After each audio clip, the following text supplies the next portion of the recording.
ভাবতেছেন এই বুড়া মাইর খাইতেছে কেন? চলুন শুরু থেকে শুরু করা যাক। আনো, তোমার নাতি এই বয়সে প্রেম করতেছে, তুমি কি করলা জীবনে? প্রথম প্রেম না?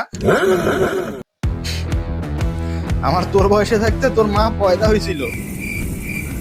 আমার বিয়ার আগে 6টা গার্লফ্রেন্ড ছিল, বিয়ার পরে ছিল আবার 9টা গার্লফ্রেন্ড।